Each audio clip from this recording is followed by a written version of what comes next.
Karibu tena mtazamaji, na shukran sana kwa kuendelea kutazama taarifa za Mbiu ya KTN.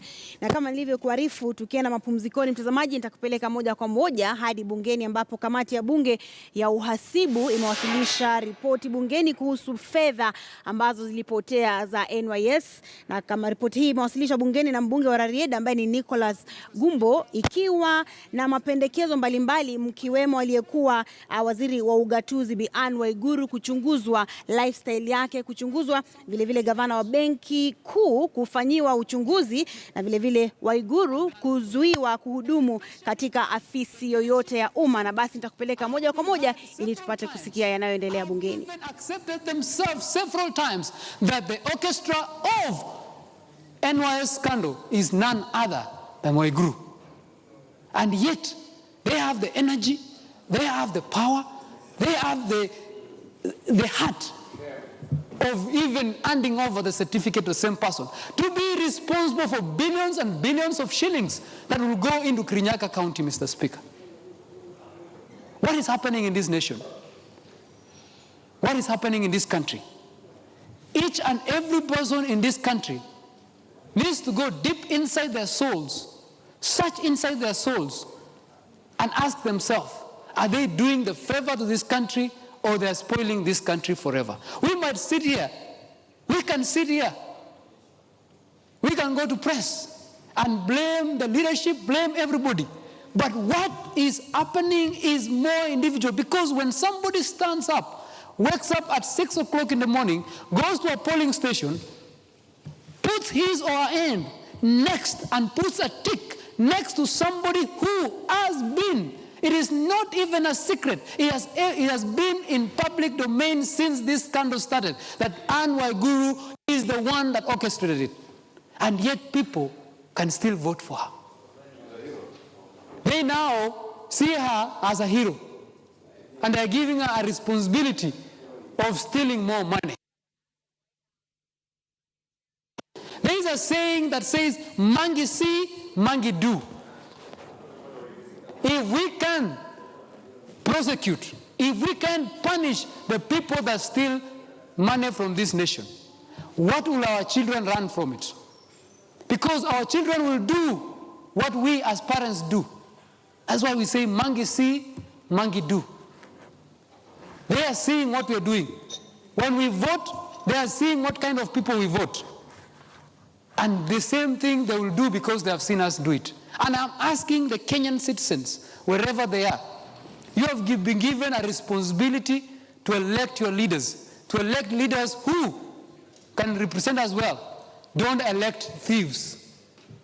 Don't elect thieves. And I hope that this report that the committee has presented, the people of Kirinyaga should go and read it.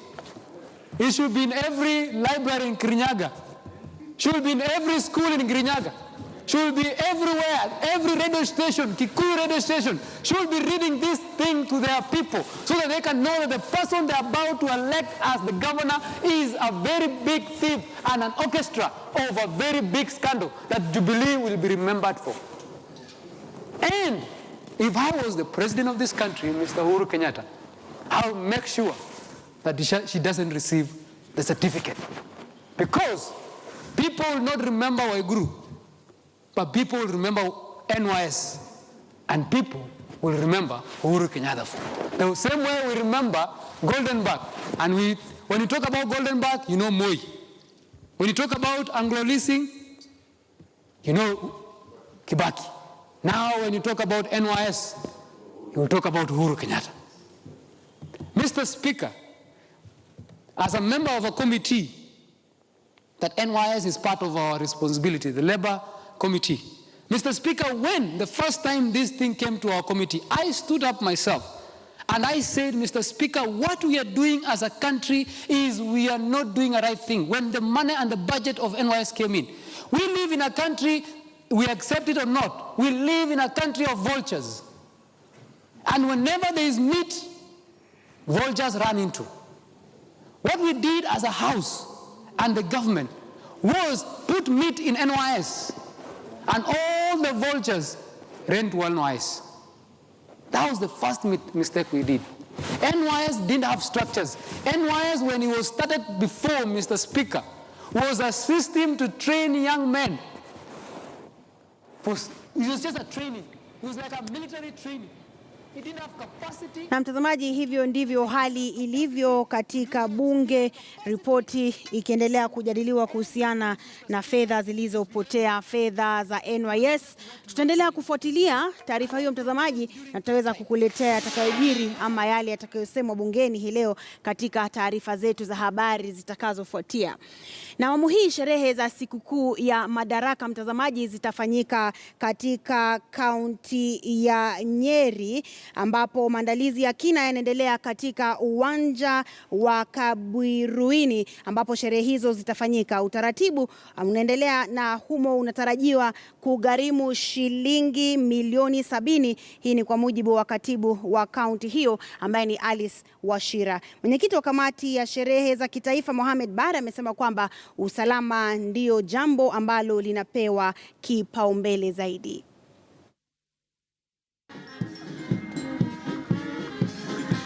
Maandalizi ya sikukuu ya Madaraka itakayofanyika kaunti ya Nyeri mwaka huu yameshika kasi, huku waandalizi wakifanya hima kuhakikisha kuwa hakuna hitilafu yoyote itakayoshuhudiwa. Ni sherehe ya kitaifa itakayohudhuriwa na viongozi wa ngazi za juu wakiongozwa na Rais Uhuru Kenyatta. Itakuwa ni mara ya kwanza kwa Nyeri kuwa mwenyeji wa sherehe za namna hii ambazo zimekuwa zikiadhimishwa nje ya Nairobi tangu utawala wa Jubilee uingie madarakani. Maafisa wa vikosi mbalimbali vya usalama walionekana hapa wakiwa ngangari tayari kwa Juni tarehe 1. Shughuli hizo zitafanyika katika uwanja wa Kafiroini. Ukarabati unaendelea na mafundi wamo katika jitihada kuboresha mazingira. Kando na ukarabati, majengo yanaendelea kukitwa hapa. Ni ujenzi utakaogharimu shilingi milioni 70. Haya ni kwa mujibu wa katibu wa kaunti Alice Wachira. We'll be doing around approximately 70 million into this project, but that is on construction. Otherwise, there are many other activities that are ongoing. The money has been sourced from the county government of Nyeri as the host county, because as the chairman said, this is where the national government and the county government come together. The county government has done marvelous work here. We are here as agents of the national government working seamlessly with the county government to ensure that we deliver a colorful national celebration, Madaraka Day that is, for the first time in this county Nyeri and for the first time in the whole of this region. Kamati mahususi ya kupanga sherehe za kitaifa inayoongozwa na Mohamed Bare ilikuwa Kafiroini kukagua uwanja wa kuhakikisha kuwa mipango yote imelainika. Mkuu wa kanda ya kati kiutawala Angetich tayari ameshaanza kazi Nyeri na anahakikishia taifa kwamba sherehe za Madaraka zitakuwa za kufana.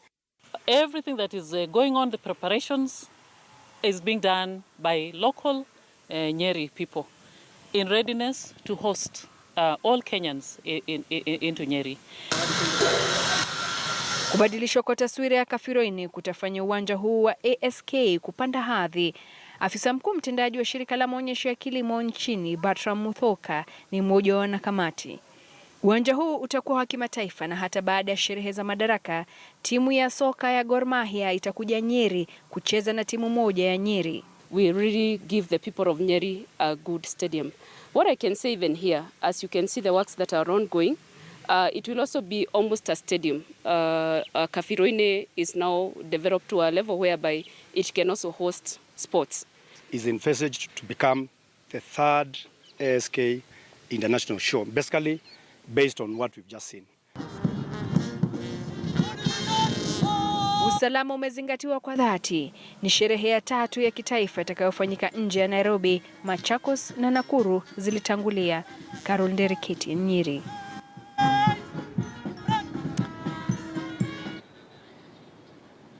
Na mtazamaji, tukisalia mjini Nyeri, wenyeji wa Othaya katika vijiji viwili tofauti waliamkia taarifa za kushangaza baada ya miili ya watu wawili waliofariki kupatikana ikielea mtoni. Mwili mmoja wa mwanamke ulipatikana katika mto wa Gikira na mwili wa pili wa mwanamume ukapatikana katika dimbwi la Chinga.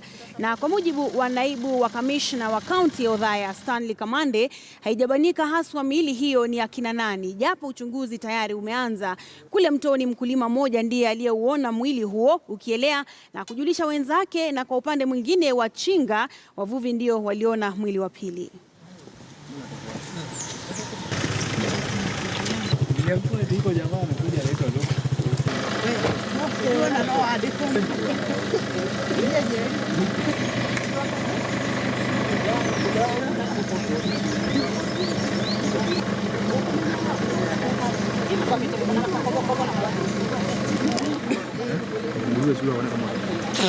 Asubuhi niliamka mapema, nilikuwa najitayarisha niende nikafanye kazi nyingine.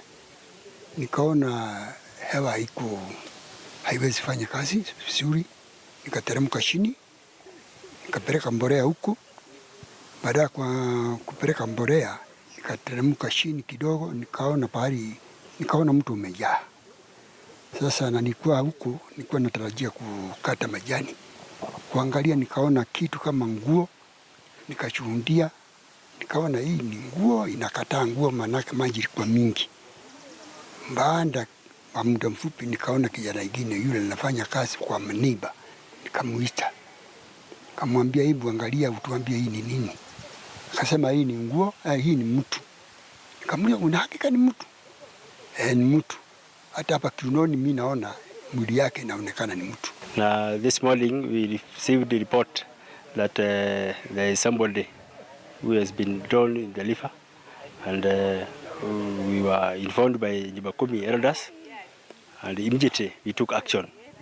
So we came to the scene, and we have managed to retrieve the body, and it's already now on the way to Mokoleni mortuary. So far we have not identified the lady. She is roughly about 45 years, and there is nobody who has brought a report in the offices claiming that there is somebody who is missing. So we don't know who she is. So it will be confirmed later. Hapa Othaya. Leo tumekuwa na visa viwili za maafa kwa maji. Moja iko hapa ambapo tupo saa hii, kunaitwa Chinga Dam, na umepatikana mwili wa mwanaume wa kimo cha umri yake kama miaka 35 hivi.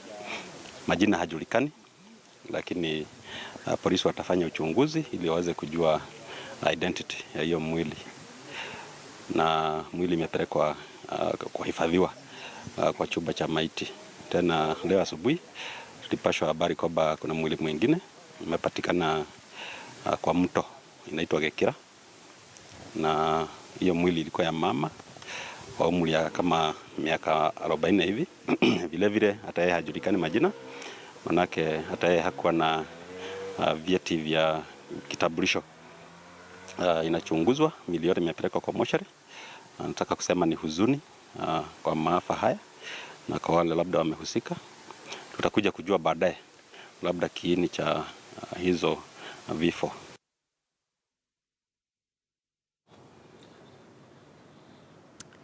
Na mtazamaji, tupata mapumziko na kisha nikirejea katika studio zetu za A&M katikati mwa jiji hili la Nairobi, tunaye Jaji Lydia Achode ambaye ni jaji wa mahakama kuu na yuko kwenye kitengo cha kukabiliana na ufisadi na uhalifu wa uchumi. Mtazamaji, kuna kongamano la kimataifa la majaji wa kike ambalo linaendelea hapa jijini Nairobi, lilianza hapo jana, na basi tutaweza kuzungumza naye kuhusiana na kongamano hilo na vile vile kuhusiana na masuala ya mambo ambayo yanajadiliwa, mkiwemo masuala ya watoto ama